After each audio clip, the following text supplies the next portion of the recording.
We cannot, as a species, move forward and expect to have an earth worth living in if economic systems don't change. We have to look at the root cause of why these injustices exist in the first place. Why isn't the largest public housing development in the nation recycling?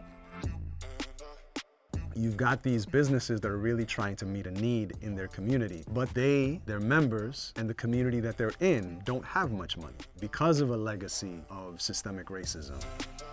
Collective Diaspora is about building a Black support cooperative ecosystem, a way for Black-led cooperatives, Black-led organizations supporting cooperatives to support each other. These are all cooperative entities that are owned and controlled by their members. That gets us to a place where we're able to build communities that have regenerative economies. It's about racial justice and gender justice. So those are the things that we want to see in the world.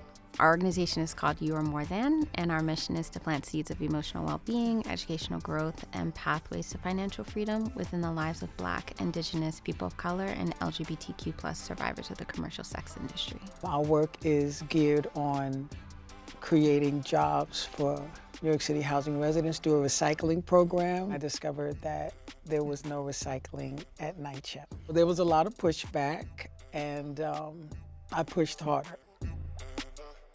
The world we envision is a world where every person on Earth has a chance to thrive. We have to believe this future is possible. To build this world, we embrace our ambitions right now. And together, we get to work to make these bold dreams a reality. We all bring something unique to the table that can bring value. I am a second-generation trafficked individual. A lot of people see us as damaged goods and not really have the capacity to do great things in the world, but we've helped 32 survivors open survivor-led small businesses. They're very, very determined to have a successful life for themselves. They just need the opportunity to do so. I also wanted to be able to create a space for folks to know that the cycle of trauma can stop with them.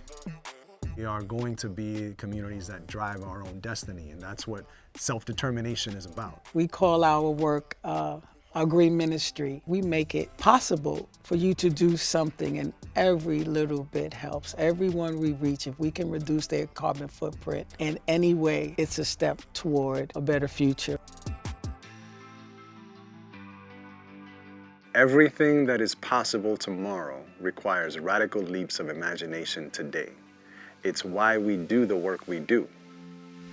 We've changed so many lives just in 2 years from the help and support of Echo and Green that I think people don't even realize that just this shift in my life has changed so many other people's lives. So just by, one person believing in me and saying, hey, I think something else could be different for you. Let's do this way.